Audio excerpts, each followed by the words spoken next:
因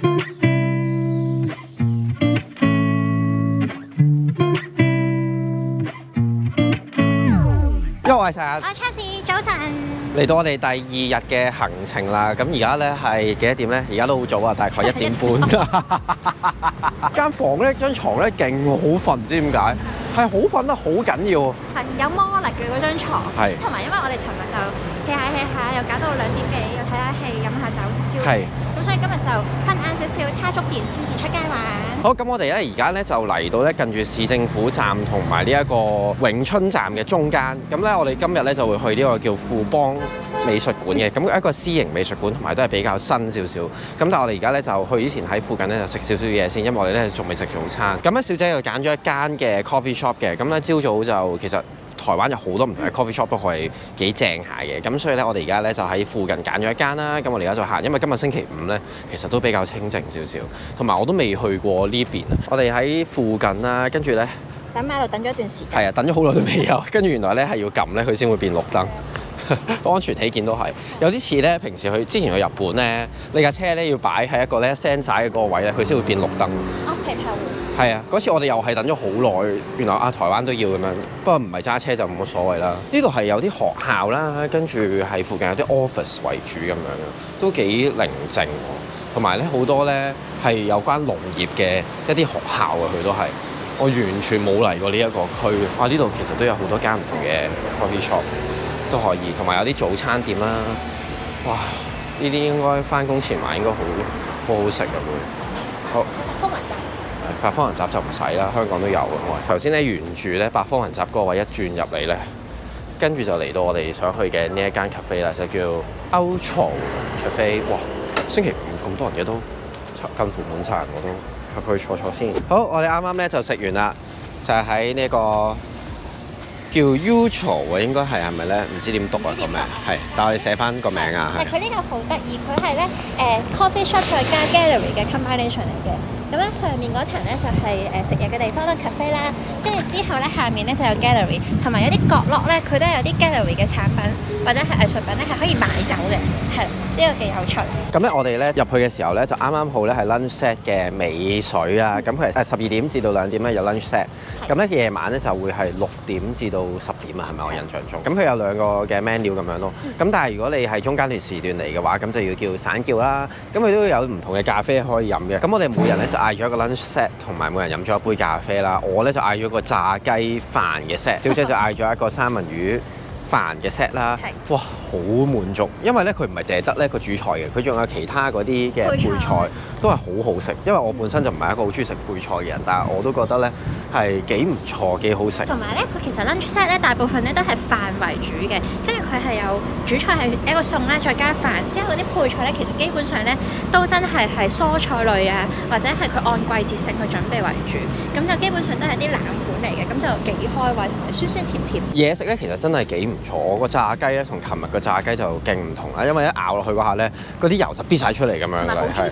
係啊，即係好好啊，個肉汁做得好好啦，唔會炸到好老啦。咁小姐嗰個三文魚咧都係好好食，佢咧有個桔仔俾你嘅，咁你就擠啲青檸落去，咁我就會覺得更加 balance 嗰個口感。同埋咧佢我哋餐咧係會有跟咖啡嘅，我咧就點咗最普通嘅 ice americano， 因為實在太熱啦，咁就唔需要零價錢，但係都好好飲，好清爽。師兄就點咗嗰個 whisky coffee， 係啦，佢係 whisky cream coffee 啦，其實佢有少少似咧 espresso martini 咁樣嘅，然後咧佢上面仲會有啲肉桂粉，再加咗啲金箔咁樣嘅，成件事係幾夾啦。咁同埋你飲唔出係好 whisky 咁樣嘅，但係當然佢係有酒精成分嘅，咁所以就睇下大家啦。佢成間鋪頭個範圍做得好好啦，有好多 art piece 睇啦，咁另外空間感都勁好，坐得係超級舒服，同埋佢係 pet friendly 嘅。咁我哋食咗幾多錢呢？我哋食咗924蚊台幣，咁都 OK 啦。如果大家離開呢度附近嘅話，就都可以嚟呢間 cafe 試下。咁其實因為其實附近我都見有幾間都幾唔錯嘅個樣，咁我哋只不過係揀咗呢一間啫。好，咁我哋跟住咧就去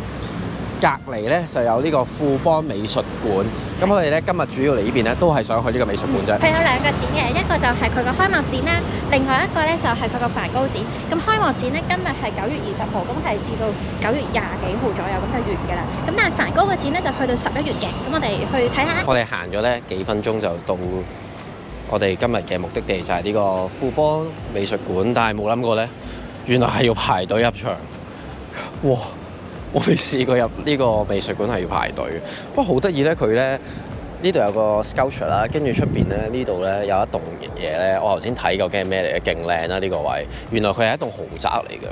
叫做咧陶朱隱園啊，佢係一個豪宅，即係真係住嘅，哇，勁靚！但係好啦，我哋而家咧就排隊入場先，咁唔知要排幾耐啦，都幾多人排喎。不過佢慢慢都有喐緊嘅，我諗佢係控制緊人流入場啫，應該就唔會排太耐嘅，照計就。好啦，我哋啱啱咧就買咗飛，咁然後咧我哋就會擺低我哋啲袋啦，咁啊輕便咁樣咧就入去睇展啦。佢咧啲 locker 都係唔使錢嘅，都係咧留翻條鎖匙啦。然後咧就可以㗎啦，但係咧我哋咧依家係大概3點鐘嚟到啦，大部分 locker 都冇晒位嘅。好，咁我哋而家咧就入去睇展先啦。拜。好，我哋啱啱咧就睇完啦。哇，好好睇真係，同埋認真行嘅話咧，其實3個鐘都唔係好夠。我哋入館時間大概3點零左右啦，而家係閉館時間先至啱啱出嚟。係啦，咁佢就收6點鐘，咁都好準時咧，佢就會收㗎啦。咁咧我哋2個展咧都行晒嘅，咁就買咗佢2個展嘅飛啦。咁如果你即係分開咁樣買嘅話，咁就500蚊台幣一個展咁樣咯。咁我哋買晒嘅就係950蚊台幣，咁睇晒2個展嘅。咁如果你網上買嘅就會再平少少咁樣嘅。咁到我哋出邊嘅時候咧，羅丹個展咧就已經冇咗啦，因為就已經完咗㗎啦，去到9月23號嘅啫。咁但係咧梵高個展咧就仲有嘅。咁其實2個展我都覺得係唔錯嘅，都係做得。咁咧首先講羅丹個展先啦。咁咧佢就係做一啲嘅 sculpture 嘅展嚟嘅。咁如果有睇開嘅朋友就會知道羅丹係有幾厲害嘅一個 sculpture。就係沉思者嗰個。係啦，冇錯啦。咁其實沉思者係一個咧叫地獄之門嘅一個大嘅 artist 入邊嘅其中一舊嘅 sculpture 嚟嘅，咁佢之後再將佢分拆開，然之後咧做成唔同嘅 art piece 咁樣啦。咁今次咧佢有其中一 part 咧有10幾件咧就係有關呢個地獄之門嘅一啲 art piece 嚟嘅。咁但係咧就冇沉思者，有其他咁樣啦。咁其實一路睇嘅時候咧，佢分咗好多 part 嘅。咁分別有呢一 part 啦，跟住有佢嘅一啲肖像啦。咁然之後仲有一啲其他同佢好 friend 嘅一啲嘅 artist 咧做嘅一啲有關佢嘅 art piece 都有咁樣咯。佢哋展覽嗰個位咧，佢有個關係圖，就係羅丹啦，佢個主題，跟住再加佢啲朋友啊、圈子或者係 close 嘅 artist， 咁樣咁大家就會容易啲明咯。喺一開頭踏入去完咗第一個 session 之後就會有㗎啦。咁但係咧，其實我係第一次睇呢一啲sculpture 嘅一啲展啦，咁即係真係比較舊少少嘅一啲 sculpture 嘅展咁樣啦。咁咧佢係咧青銅為主嘅，咁咧但係佢成下邊啲 description 咧就好多都寫住話佢係喺幾時創作，但係重鑄喺幾多年咁樣啦。咁後尾我就係咁 search 究竟重鑄係一件咩一回事啦。咁原來咧做呢個青銅嘅像咧，佢哋本身咧 artist 咧，首先即係會做一個嘅石膏模先嘅，然之後再攞個石膏模咧，就會再做一個，就會即係再蓋一個銅嘅像出嚟咁樣咯。咁即係話其實你係一個石膏模，然之後再不斷喺度咧，就再冇幾多好多個嘅青銅像咁樣出嚟嘅。佢每一件咧係可以做12件嘅青銅作品出嚟嘅，咁即係重鑄12件出嚟。然後咧當中有8件咧就會係一啲收藏家去做㗎啦。另外咧再有4件咧就係為咗保證咧真係可以好好保存呢個 art piece 咧而去收藏嘅。不過咧佢嗰個展啊，我自己覺得咧，佢個策展咧，佢冇話一個好嘅 direction 或者一個好嘅一個中心思想咁樣之類咁樣咯。如果你話咧富邦美術館呢個咧，同我哋之前去過北美館有少少唔同，因為佢咧其實基本上咧全部都係 online 就會有作品嘅簡介，咁就唔需要咧控埋去。以前咧我哋睇美術館嗰時咪要控埋去好細嘅字咁樣睇嘅，而家就冇嘅咧。每個展覽嘅門口咧就會有個 QR code 啦，咁你掃描咗之後咧，咁就喺手機度輸入每個展品嘅 number，咁就會有嗰啲簡介。咁我覺得呢個係幾好。咁第二個展咧，梵高咧，咁佢就喺3樓嗰邊嘅。咁3樓嗰邊呢個梵高展咧就少啲人睇喎，唔知係因為我哋遲咗入去啦，定係點樣啦？咁但係其實我覺得梵高呢個展係做得比樓下嗰個咧做得好啲嘅，因為咧佢係有啲 direction 啦，咁佢跟住翻個 artist 嘅 timeline 咧，咁樣去安排擺佢嘅 art piece 咁樣嘅。咁雖然咧佢入邊話唔係話真係好多幅畫，真係勁多咁樣啦。咁但係我覺得你起碼可以由頭到尾感受到咧佢嘅精神狀態變化係點樣，然後就睇得出佢嗰啲畫作究竟係有啲咩唔同咁樣咯。同埋咧，去到梵高展嘅最後咧，其實佢有個好似迷你電影院咁樣嘅，咁就播放一個由美術館組成嘅片啦。咁佢係冇聲嘅，咁就係得圖同埋得字嘅啫。咁就講嗰個博物館咧，嗰個收藏家係點樣去 collect 翻嗰啲畫作啊，同埋設立本身嗰個博物館，所以我覺得係幾值得推介嘅。但係留意翻呢條片咧，其實係20分鐘長啦，咁但係咧入邊嗰個影院館咧，其實限定係20位觀眾去睇，咁所以排隊都要排，我哋排咗2輪咯，即係差唔多等咗大半個鐘左右。咁整體嚟講呢，我覺得呢個美術館都係唔錯嘅。咁但係佢嘅收費呢，比起我哋之前去北美館係貴啲，因為佢係一個私營嘅藝術館啦，咁所以佢就會收費貴少少啦。但係如果你講話以收費嘅性價比嚟講呢，我會覺得北美館嘅性價比係高好多。咁所以如果你係真係想喺台灣睇下展嘅話，我會推介北美館多過推介呢一度。但係如果你已經去過好多次北美館㗎啦，富邦呢一個比較新嘅美術館都係一個幾唔錯嘅選擇，都可以嚟睇下。佢冇常設展嘅，即係佢每一個展館呢都係會不斷喺度轉嘅，咁所以大家嚟之前就要睇一睇咁會好啲咯。咁我哋呢嚟完呢個美術館，我哋而家呢就會去翻中山站嗰邊呢就會行街，咁啊順便呢亦都會喺嗰邊呢食下飯嘅。咁我哋而家搭翻呢個捷運就會過翻去啦。入咗嘢之後呢，其實都真係幾靚。但係呢，其實你就咁睇呢，佢唔係話好大就呢個美術館。咁你出到嚟呢，呢個我唔知佢呢個膠場會唔會成日換呢。咁但係大家嚟到呢，見到對面嗰間豪宅呢，就會知道喺豪宅嘅對面就係咯。哇！呢個豪宅真係好癲啊！佢係一個螺旋形咁樣呢，然後呢，其實佢係一個心形咁樣嘅。哇！好靚，唔知住喺上面係一個乜嘢嘅感覺嚟嘅。哇！好靚喎！呢個其實係咩？愛字啊！點樣啊？點啊？我就睇到個愛字。我睇個波字咯。你睇咩人諗乜嘢？有個胃咯，嗰邊應該係嘛？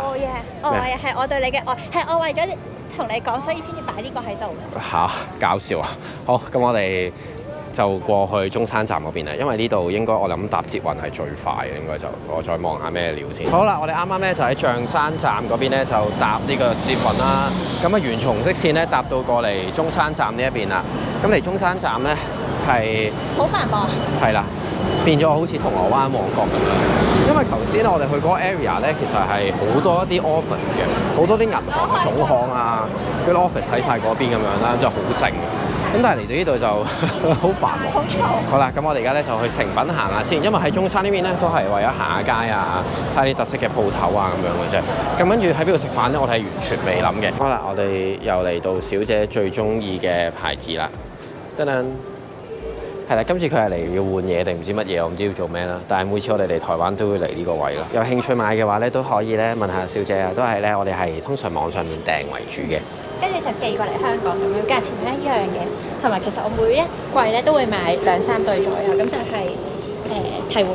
但係真係幾靚嘅，咁所以就全部都係咧佢自己手作嘅，咁所以都支持下啦。係台灣手作嚟㗎。好，我哋啱啱咧誠品嗰度咧就行咗個圈啦，跟住咧小姐又買咗耳環啦。我冇買啊，我係換。OK， 換咗耳環啦，咁跟住我哋又行翻嚟咧中山站嘅中間呢一個公園位呢一度咧，咁啱又俾我哋撞正有台可以睇，係啦，叫園遊會，跟住又有嘢睇下啦，又有市集睇啦，等等就係呢個活動。